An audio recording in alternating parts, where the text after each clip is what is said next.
Welcome back to Training Tuesday, my ladies. It is another Tuesday, and we are here for another evening of conversation and training around topics that matter to us. Anything around leadership, around building your confidence, around getting your career in the direction that you want, as well as getting your life in the direction that you want. So, tonight we're going to talk about this idea of being overcommitted. Overcommitted, which typically leads to being overwhelmed. And when I was first thinking of this topic, I was actually thinking about the fact that today is International Women's Day. And as part of International Women's Day, I was thinking, okay, what's a common challenge that we come up with? Because I understand, right, that the theme this year is break the bias. And that's awesome. I'm all about that. And there are a zillion other women all over Facebook and Instagram and LinkedIn and all these places who are talking about the break the bias message, which is cool. So I wanted to go a little bit deeper and think, okay, but when we think about bias, when we think about gender bias, there's the obvious gender parity, right, that happens in the workplace. That is the male versus female dynamic. And then there is what we call unconscious bias, right? There's the bias that happens unconsciously. Both men and women do it. And when I thought about, okay, when women do it, though, how does that show up for us and what does that look like? And one of the ways it shows up is in this overcommitted, overwhelmed state. So that's what led me to thinking about this topic. But then, just in case I guess the universe decided I needed an extra push, I was having my own series of events this week, right? My own life sort of kicked in on this where um, so for those of you who've been on Training Tuesdays before or who have coached with me, you know I split my time between Massachusetts and Vermont, and I came up to Vermont last week and I forgot my laptop. Forgot my laptop, which my entire life and work is on. And over the weekend, I was like, it's no big deal because there's a desktop here and I'm logged into it now, right? I have a desktop here, so I have a way to work. And most of my stuff is in the cloud, so I have a way to access it. So I wasn't too concerned about it. But boy, when Monday hit and I was really faced with sitting down and getting my work done, the fact that I forgot my laptop really kind of hit me because I'm sitting at like, this is not my normal workspace. This is not my office. This is not my keyboard. It feels different, right? And when things feel different and they feel kind of off, it slows us down. So I couldn't get into my normal rhythm and normal pace of things, right? So there was that. And then this morning, as I sat down to like, I can be more productive today, I'm going to do this again. In the middle, literally in the middle of one of my Zoom calls, the power went out. Now, had I been on my laptop, this would not have been an issue because my laptop has some battery life to it. So could have kept going with my call and would have been working just fine. But I'm not on my laptop because it's back in Massachusetts. I'm on a desktop that as soon as the power went out, no more power to the desktop either. So then I had to call the client on my phone and say, hey, lost power, so sorry. No idea why we lost power, wasn't sure how long it was going to be out. So I had this chaos contributing, like life chaos, contributing to the fact that I was already feeling overwhelmed, that I didn't have my laptop, and because I forgot to mention this, and this is the critical part, I've committed to a couple of new projects in the last several weeks. And I committed to the projects for a variety of reasons, which all make perfect sense when I think about it. But the truth is, I'm looking at my schedule for the next few weeks and going, I'm going to be working some late nights and some early mornings to get things done on deadlines that I've promised, deadlines that I've set. So did I overcommit? Oh, yeah, I did. And am I going to pay the price? Oh, yes, I am. And it started this week with forgetting my laptop. I've been doing this for a year. Have I ever forgotten my laptop before? No, no. But I'm in this overwhelmed state of I have so much going on and I have all this chaos in my life. And so when we're in this mode of overcommitted, which leads to overwhelmed, what goes through your head? That's what I want to know. What goes through your head? So as you're thinking about what goes through your head, I hope you share it in the comments. I'm going to pause for a minute. For those of you who don't know me, my name is Natalie Hahn. I am CEO of Dirty Girls Consulting. I am your coach. And we are here every Tuesday night to talk about a variety of topics related to being women in the workplace, getting our careers going forward, excuse me, getting to that next level in our career, really taking it up a notch, um, truly living as high performers, but also truly living. So, what I like to focus on, what I focus on with the women that I work with, is what we hate to call work life balance, but that's what you know it by. It truly is the integration of how we work, how we play, how we live. My main theme when working with you is what's the life you want to build? What does that look like? So, we're here every Tuesday night to talk about the different themes and different topics that impact how we create both the career and the life that we love. And what I am inviting you to do on Training Tuesdays, you join us here every Tuesday at 6 o'clock, is I invite you to do exactly what Jackie did. Hey, Jackie, is to talk to me. Join me in the comments, share what your experiences are, share your thoughts, share your questions. I like to answer things live as much as I can. This is far more fun when it's a conversation. And so tonight, so far, I've asked you to share when you're in that state of overwhelm and overload, right? What goes through your head?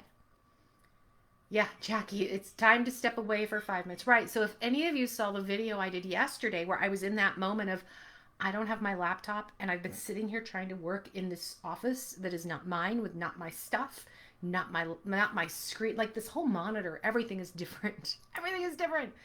And I literally felt like I wasn't going to get anything done. And that's when I jumped on a video and talked to you guys about where I was at and why we were going to talk about this stuff tonight. And then I went for a run. So I did what Jackie just said, step away for a few minutes. I've got to reset.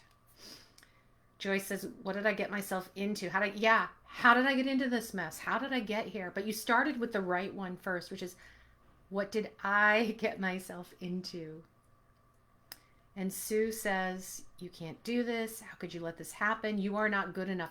That's probably, Sue, that's probably the biggest message that I hear from women is, and that goes through my head, is I'm not smart enough. Because had I been smarter, I never would have let it get to this point. I'm not strong enough. I'm going to fail, right? When we overcommit, our perfectionist gremlin kicks in usually, because now we have to do not only 10 million things, but we have to do them all perfectly, or we fail. You guys have heard me talk about the perfectionist gremlin before. There's no degrees of success with our perfectionist gremlin. It's either we have wildly successful or we have completely failed. There's no, it's okay. There's none of that with that gremlin. What also goes through my head is not assertive enough. Why didn't I say no? But really the question I should be asking is, why did I volunteer? Because it's not often that I didn't say no. A lot of the times I actually volunteered for the thing that I didn't actually want to do, but felt somehow I needed to. So these thoughts go through our head, right? And we're in this place where we've overcommitted our time, we've overcommitted our energy, and what happens? We get burnt out. We get tired. We feel drained. We start thinking that we're lazy, right? We flip that lens on ourselves so much to say, not that I overcommitted and I'm too busy, but I'm lazy. Other people, better people than me, can get this done. And the reason why this is a challenge, overcommitted is a challenge, is not because of the burnout. I mean, that's significant. That's serious. We should take that seriously. But my bigger concern about overcommitment is that when we overcommit, the first thing we let go of is our own stuff. It's our own goals, our own dreams, right? We dismiss what we want to achieve, what we want to do, what we want to accomplish, because we have put everyone else's needs ahead of ours. And then because we've dismissed it, we haven't gotten to it, what happens? Clients say to me, I have this idea, but I just can't seem to get it off the ground. I have this vision, but I can't move it forward. I don't know what to do. It's too hard for me to stay focused. I can't follow through with my ideas. And the subtext under that is I have this vision and I have this idea, but there's something wrong with me that I can't get it done. Our interpretation is not I'm overgiving and I've given so much, I'm too tired, I'm too burnt out to move forward. It's I'm so busy doing all these things that I must do, that something must be wrong with me, that I'm not getting it done, because we look at other people around us and we think they're high functioning, they seem to get it all done. How come they can get it all done and I can't? We get into that horrible comparison mode. And we never win in comparison mode, by the way. We never win. Our minds are set up so that we never win when we put ourselves in that mode of comparing ourselves to other people and assuming she has it all together. She must be better than me. She must be better organized. She must work faster. She must be smarter. She's good enough, and I am not. But the danger of overcommitment is that we do not pursue our own dreams, our own goals, our own ideas, because we have overcommitted ourselves to other people's dreams and goals and ideas. Now, this is a huge challenge for women across the board because we're wired to be relational and we are trained to be pleasers. So we are wired nurturers, mothers, caretakers, givers, and at the same time, we have been trained our entire lives to be people pleasers. So what does that mean? That means we have a really hard time with the word no. And I want you to think about all the things you do for your girlfriends, right? When our girlfriends need stuff from, if you don't have a girl gang supporting you, if you do not have a group, and I don't mean it has to be 20 women, I mean you need just 2 to form a girl gang.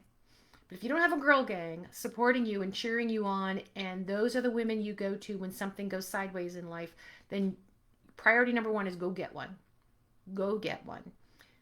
We do things for our girl gang members that we definitely don't do for ourselves. Herculean feats of generosity and kindness and forgiveness we will give to our girl gang, but we won't give to ourselves. When a friend is sick, we rush to their side. We cook them dinner for a week. We sit in their living room. We sleep on their couch and we babysit them. When someone's expecting a baby, we throw the baby shower. We coordinate all the games. When it's a relative's birthday, we plan the biggest birthday party and the cake is going to be amazing and the decorations are going to be perfect, right?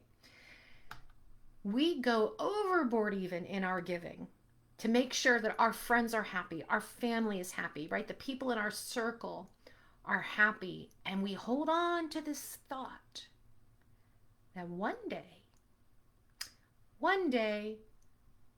I will somehow be done taking care of other people. And I will finally take care of what I want. What does that mean? Someday is not a day of the week. We put it out there as one day this is going to happen, but we never make it a priority, which means guess what? Never going to happen. It's just not. And then in those other moments, right? We're done giving and we have a breather. We have a few minutes to spend on ourselves, on quiet time. Maybe we have a few hours, maybe even we have a few days, but what happens? We are so tired and so burnt out from everything we've already given to everybody else that we don't focus on what it was we wanted to achieve. We don't focus on the goal or the dream or the creative spark that we had going on. Because now we just want to sleep. We just want to break. Jackie, people pleasing is something I think we all struggle with for most of our lives. You are not alone, my friend. And a lot of it is training. A lot of it is training for from when we were kids, right? And I know, Jackie, you've heard me talk about this a million times. Why do we make good grades? Because it makes the teacher happy, and we get positive positive feedback from the teacher. We get positive feedback from our parents. Why do we do the chores that our parents tell us to do? So that we get the positive reinforcement. We have been trained our entire lives to be people pleasers. And I want you to remember, this is a day to talk about gender disparity, right? International Day of the Woman. Gender disparity. Boys were not treated the same way if they didn't do the things they were asked to do. There has been a disparity in the way that we've been raised. So my focus tonight, though, is on the fact that we don't put the energy that we want to, that we could, into our vision, our creativity, our dreams, our goals, because we do overcommit and we do get overwhelmed. Now, I'm going to share something with you, and you all can laugh at it and scratch off. It's totally fine, but I found it fascinating that I came across an article by a woman who's a psychologist. Her name is Jennifer Freed. And I was reading this psychology article about why women overcommit and what that means, right? I was doing a little research to get ready for tonight. But in the smack middle of her article about overcommitting and the emotional toll it takes and the mental toll it takes, she suddenly says, I'm just going to read this. So, this comes from a PhD psychologist, practicing psychologist. She is the executive director, by the way, of AHA, which is a organization that does programs for teen empowerment. So she's fully into her whole using her psychology degree. But in the middle of her article, she wrote, Libra, Virgo, Scorpio, Pisces, and Cancer have an extra difficult time staying on course with their own creative desires. So I don't know. Turn off that buzzing. So I don't know if any of you are Libra, Virgo, Scorpio, Pisces, or Cancer. But apparently, if you have these signs in your natal chart, in your star chart, and if you have 3 or more in particular, then you have, what does she say? These particular energies are by their nature responsive and not initiating. So tend to be more reactive to what's happening in the environment and supportive of that, rather than plowing through and initiating on your own goals. So when you have 3 or more of planets in these signs, you are generally designed to serve, respond, and empathize. And what this means is that when you have, according to this PhD, when you have Libra, Virgo, Scorpio, Pisces, or Cancer in your star chart, right, in your planetary chart, your natal birth chart, when you get to the end of the day and you're exhausted and you're like, what on earth did I do all day? The answer is you gave your energy away supporting other people. That's what you did. So you feel like you got nothing done because maybe nothing on your to-do list got done. But nothing on your to-do list got done because you were helping other people support their goals, support their to-do list. So it's not that you didn't do anything. It's just that you were less likely to do something on your list. Okay, and I just share that because I just thought it was immensely, well, I thought it was kind of funny, but I thought it was kind of fun too, that in the middle of her article, her scientific article about taking care of why women overcommit and the, like I said, the mental and emotional kind of repercussions of it, she threw in astrology. So there you go. If any of you are Libra, Virgo, Scorpio, Pisces, or Cancer, I'd love to hear it. I am not. I'm an Aries. I don't know if the fact that I'm an Aries means that I have less of a struggle with this, but I will tell you the people pleasing, it's a real thing. I don't care what your sign is. That just happens. So, second question for you guys tonight is, what makes you say yes? What makes you say yes when you don't really want to? Or what are the things that make you volunteer when you don't really want to? Joyce, Scorpio. So you have at least one of them. So if those other signs are somewhere else in your 12 houses or whatever it is, whatever, I forget where they align up, but I know there's 12 houses in your natal chart. Then I guess the more of those signs I listed that you have, the more proclivity you have to struggle with the setting up of boundaries to create the space to be able to say no. So Scorpio, Virgo with Aries rising. Nice, Sue. All right. Okay. So the question is, sorry, back to my question. The astrology thing, I have so much fun with astrology anyway, but I was totally distracted by that. What makes you say yes when you don't really want to. When somebody asks you for a favor and needs your help or comes to you with something that has to get done. And not only do you not really want to do it, but it's not your responsibility, you're really not obligated. What makes you say yes anyway? Drop that in the chat. What drives you to say yes anyway? I will tell you my main drivers when it happens with me. The main driver I have now is FOMO, to be perfectly honest. It's the fear of missing out. Like, my positive spin on this is I'm going to be engaged. I'm going to be involved. I want to be engaged. This is interesting. And the truth is, I probably have a little bit of fear of missing out. I don't want to be left out. I don't want to not know like what happened or what's going on or not be included. Right? So my positive spin, the way I rationalize to myself is, oh, I'm going to be engaged in this. This is a good thing. I'm really just afraid of being left out or of missing out. And so as a result, I commit myself to things because I want to be part of it. But the part of me that wants to be part of it is not the part of me that's driving my success. It's the part of me that's afraid.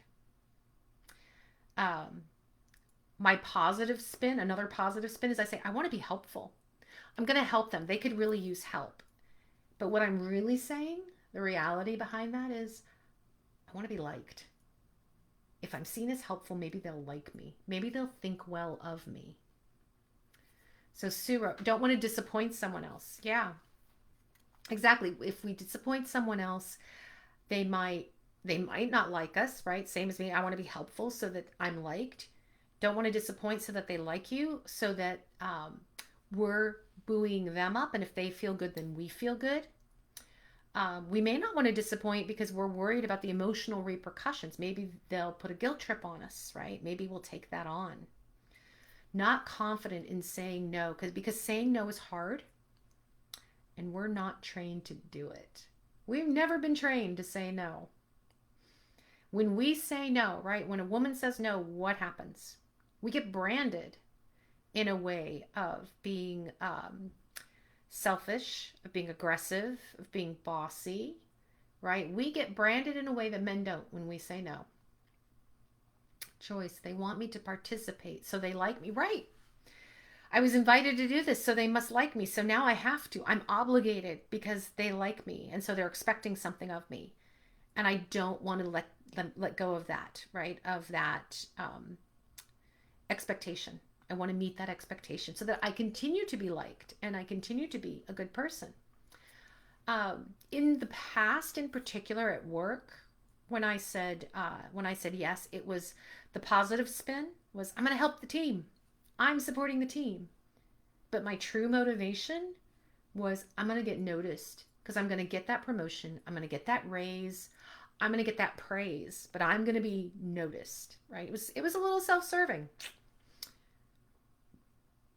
Right. We don't want to be, Joyce makes a good point. We don't want to be interpreted as being difficult.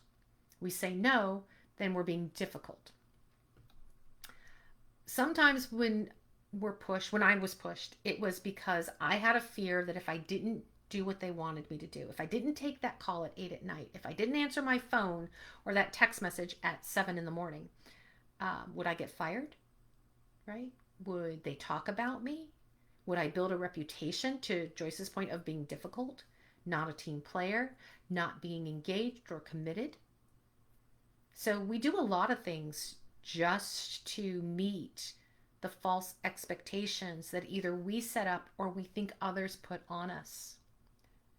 Rochelle Marie, hello. Striving to be a good person, good karma. They're usually asking because they need assistance. Sure. Absolutely. People will ask if they need assistance. And they will ask if they don't need assistance. They will also ask just because they know someone else can do it. So here's the thing. Saying yes to everyone's request for help, to everyone's invitation to be involved, is not kindness. It is not kind to say yes to every request that comes your way. It is not kind to yourself. And it is not kind to the other person, because when our motivation for saying yes is because we are deflecting, I don't want that guilt trip. I don't want I don't want to be disliked. I don't want to miss out. I don't want to not get that promotion or that raise. Um, when that's our motivation, that has nothing to do with serving the other person. That's not kindness either. And whether we consciously do it or not, we bring that energy of guilt, that energy of reluctance, that energy of I don't really want to be here, but I have to. It's an obligation. We bring that with us even subconsciously when we're doing the things, the task, the project, the favor, whatever it is, that we don't really want to do. So, tonight, what I want you to think about is how you tell the difference between a true yes. Yes, I want to do this. Yes, I'm committed. Yes, this is something I'm putting on my plate. And an obedient yes. The obedient yes is the yes we say out of obligation, out of fear, out of avoidance. It's the yes we say because we feel like we should, because we have to, because we ought to. Anytime we have to rationalize why we're doing something with a should or an ought, right? It's not because we want to. Now, why is that important? Because it sounds selfish to say you should only say yes to the things that you want to say yes to. And I understand. We have family members to whom we have obligations. We have projects or committees or groups to which we have commitments. But when you make those commitments and when you say yes, you still have the right to have boundaries around how much of their time and how much of your time and how much of your energy they get to have, because it's not limitless. And if your giving is leading to overcommitting, which is getting in the way of you not only being relaxed and happy and enjoying your life, but building the life and the lifestyle that you want, then it's a problem. And it's a problem that impacts you mentally and impacts you emotionally and will impact you physically. Right? So overcommitment is a huge problem, not just to our own state, but like I said, it means we don't get to our goal. We never get to our own goals. And we've been so stuck on this hamster wheel of doing things for other people. We've been trapped and we're afraid. We're in this vicious loop and we're afraid to get off of it because other people's needs seem urgent. Other people's needs seem important. And we continue to suppress our own. We continue to put other people's needs ahead of ours. And suddenly we're back to that concept of the oxygen mask, right? And why they say on airplanes, you put on your own before you help a child or before you help anyone else, because all that giving that we're conditioned to do, we're no good at it if we haven't taken care of ourselves first. Every single one of you has something to offer, something unique, something original that you bring to the world. Because every single one of you, for everything that we have in common in this group, and we have a lot in common. We're all women in this group. We're all working on goals. We have careers. We have a desire to be high performers. You're in this group because you're ambitious, right? We have a shared desire to be high performers, to be the best in our field, to create a life that we truly love. For all the things we have in common, we each have a unique story. We were all raised a different way. We have different genetics. We have different people we know and connections. We have different personalities. We live in different environments, which all leads to us each having some individual original spark that would be our gift to the world if we allow ourselves to cultivate and give it. So I'm going to do this a little bit backwards. I'm going to go through kind of a list of things that you need and a list of things that you don't need, and then I'm going to talk about the 3 steps you need to take. Okay? Things you need. If you have pen and paper, now's the time. Things you need to be able to step back from this idea of overcommitment, to be able to break away from that pattern. You need regularly scheduled, uninterrupted quiet time. And maybe it's only 15 minutes a day or 10 minutes a day. Maybe you can squeeze in 40 minutes or an hour. But by quiet time, I don't mean there's no TV, there's no YouTube, there's no distraction. It is quiet time to be in your head, to let your mind wander. But it's quiet time to get space. To get space and start thinking about who are you? What do you want? What are you all about? You need regularly scheduled, uninterrupted quiet time. You need food. Good food, clean food, healthy food. You need touch. We all need to be, we all need to be physically touched. That's a human condition. Make sure you're getting your hugs in every day. You need sleep. We do not function well on sleep.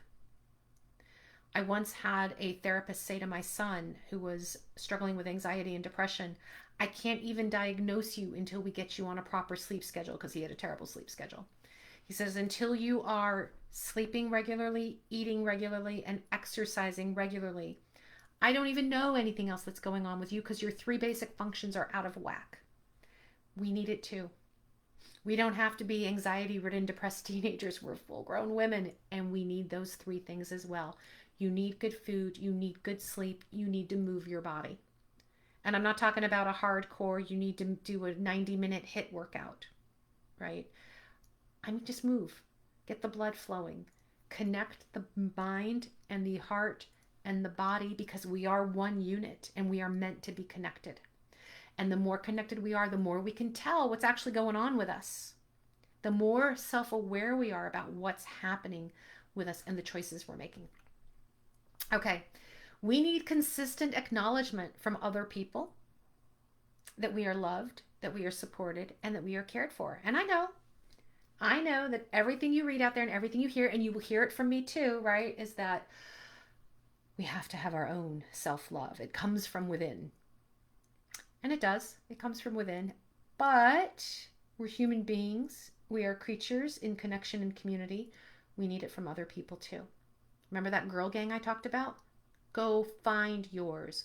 We need other people in our lives who remind us that we bring them value and joy and happiness. And they do the same for us. Okay? Those are the things you need. Things you need to let go of in order to start breaking this pattern of overcommitment. You have to let go of this idea that other people's needs are more important than yours. That's probably the hardest thing to let go of, but it's the number one thing, is to remember that your needs come first. Otherwise, you can't help the others with their needs. You need to stop saying yes to be nice. You need to stop equating yes equals good person. Yes equals liked, because it doesn't. Yes just means you're obligated to do stuff you don't want to do. That's all that means, is that you've committed yourself.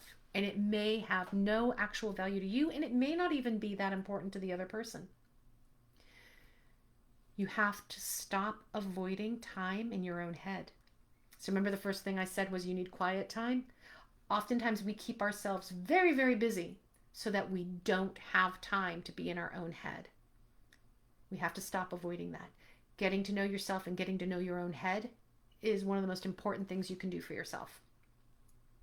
We have to stop comparing ourselves to everyone else. I guarantee you nobody has their shit together any better than you. We're all struggling. Didn't I just tell you my last 24 hours? Or no, my last 3 days. Forgot my laptop, lost power, struggling with a whole new system. Do I have it more together than anybody else? Nah. Maybe I roll with it better. Maybe I'm more flexible because this is what I do. I think about this stuff all the time and I do my best to practice it. But honestly, we're all dealing with the chaos of the universe. We're all dealing with our own forgetfulness. We're all dealing with the struggle of overcommitting because of all the reasons we talked about. We want to be nice. We want to be part and connected. We don't want to miss out. We don't want to be shamed. We don't want to be guilt. We have to stop with ourselves first. We have to stop doing all of those things to ourselves first. And if there's anybody in your girl group, by the way, your girl gang, who is the negative Nelly, right? The detractor. You don't need that. You do not need that in your life. Negative people can form their own groups. They tend to attract each other anyway. They have their own clubs.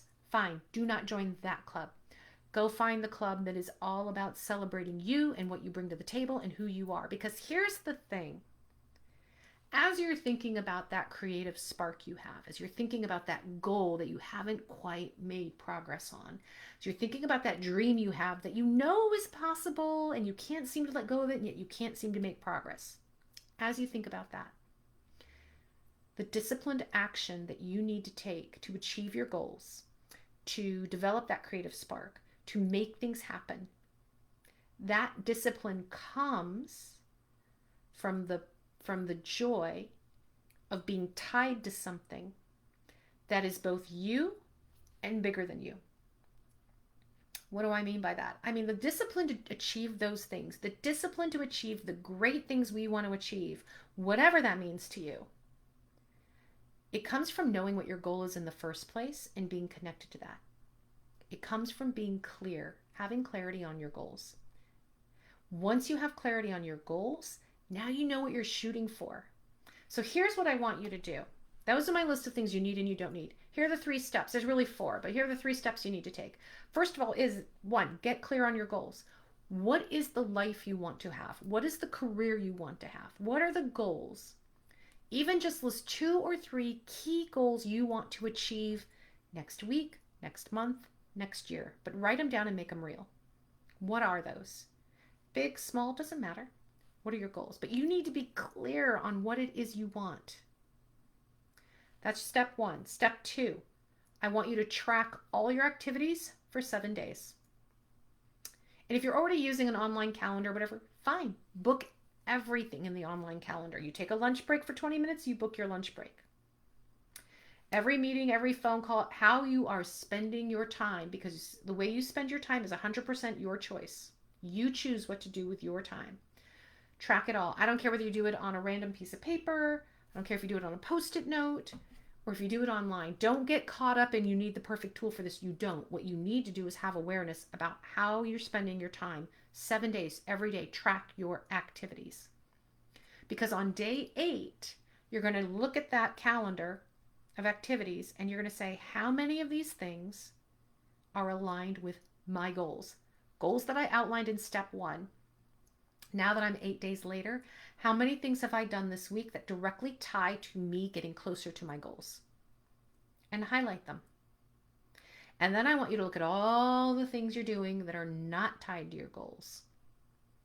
And step 4, and this is the hardest part, step 4 is, what are some boundaries you can put in place to minimize, if not eliminate, the things you're spending time on that do not get you closer to your goal?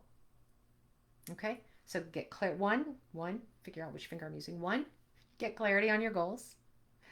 2, track your activities, all of them, for 7 days. And 3 is you're going to evaluate which of your activities are aligned with your goals and which are not. And based on the ones that are not, we're going to define boundaries for how you start minimizing the impact of those things that are not important to you, not truly important to you achieving your goals. How do we minimize those? All right. If, as always, if you would like some help getting clarity on what your goals are, because that's where a lot of us get stuck. We're not even sure because we haven't spent time in our head. If you want help with tracking activities, if you want help figuring out how you evaluate after 8 days or how you set boundaries, that's what I'm here for. So I invite you to the Dirty Girl Mini Dig free coaching call. It's usually about 15 minutes. And what we do is talk about where you need to focus and get you one step closer to that goal of where you need to focus. So if it's on getting clarity, we'll talk about how you get more clarity and how we can get you a little bit closer to that. If it's about setting boundaries, we'll talk about ways that you can set boundaries and get you closer to setting those boundaries for yourself. All you have to do is drop the word dig in the comments and I will reach out to you and we will set up some time for this. Again, it's a free coaching call. It's a free chat. It's a sales-free zone. I'm not selling you anything, just coaching, because that's what I do. Rochelle Marie, thank you. Yeah, step three before is kind of where that's kind of where the goodness is, and the grind, and the discomfort when we start seeing how much of our time is spent on all this other stuff that has nothing to do with where we're actually trying to go. So, thank you for joining me tonight for Training Tuesday. Lovely to see you guys as always. Appreciate you being here tonight. Drop the word dig in the comments if you would like a free 15-minute coaching call where we're going to get you a little bit closer to your own goals and get you out of overcommitment, out of overwhelm, and into leading your life the way you want to lead it and the way you deserve to live it. Have a great night, ladies.